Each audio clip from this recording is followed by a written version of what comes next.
إما موقع دستان تندرستي براستي بينها كيجي دروشا طوارئ دبون أو جيبوا بعض تهديدات يقول بون. فتدابيري ما براستي كدروشا طوارئ دا بيجتك حاضرا سعرمي إسعافي نزي بين شيست حق سعر إسعافنا حموها تنفعل عندنا وتخدمنا حاضر بونا درماني وبطاقم ولاف كلمة يعني بقشتي هرمي جزيري ده از كايك يا دوار وشا طوارئ دي سجدوه ده هاتا علان كلن جبوها حرده هجي بوچه بوي او جيوكو امزانن چار مشفي ميموزنن بلاف بوينه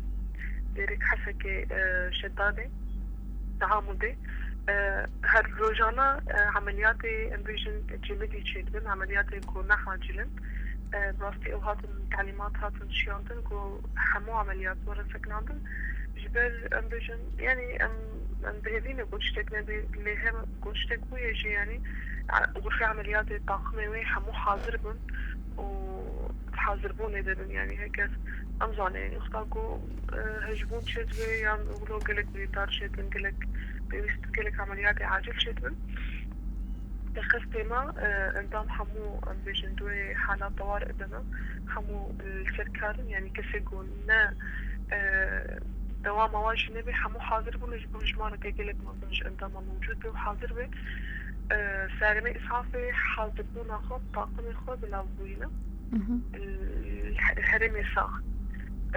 وتعليمات جهات شياندن مشافي خاص انه اول شيء دوي حاضر بونا هذا من بيجن هيك خدينا كي مثلا مش في مثلا يمكن يعني دوش كيلك زحمة بو جرام بو اول شيء وراجنا بالك مثلا خاص الباجاري خامشلو بلی رزدار هدیه دماغو روش آلوستر بو تدابیری و جبلی کناوه و چی دایی پیشی آخواه و نی چی بکن؟ ها كتدابير احتواء تدابير مثلا هجر قاد أو شيء بون شاو كسخلاص دونه سعر كأنك بالذات درستي طاقمي سعر إسعاف سعر إسعاف يحمون قاد أمد بس وانتي دي الخلية اسمي باجتهاد قررني حمولي كان حمو اختصاصات درونن وباجتهاد قررنن ومش نجي وخطة ديمي شي دينانا لبراسية مكتوكا دستاتا درستي بس عليه تشد درستي ده هجر إسعاف عوابرين دارابي وهجر خدمة المشفي بجوارة ام آنها بيجن قالوا الباجاري قامشلو بتواهي عربة هشمارة وانشخاصو وهمجي الباجاري عمودي سري صديقك إذن كان بيجي مثل قامشلو عمودي اشخاصة جبال بديشتي يجي حتى شيست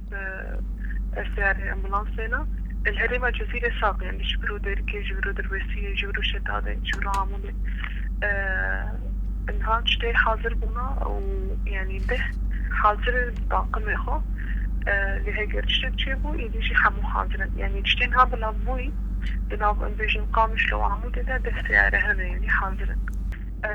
ما النقاط يعني هي امي داخلية يجي قلك وغالبا يجي مفتوشي قلك ارقامي اسعافي وابي هنا هيك تشتيبو يعني جهدا بهواري تليفوني بس يعني إسعافي بكنش بتدخل ببي غالبا بشكل عاجل فبين داري يقول شيء بدون بكين نقطة الطبي كري دايما بي يعني طيبت بي يجبو يعني بيجن حتى جمهوري يعني هاش الجيانا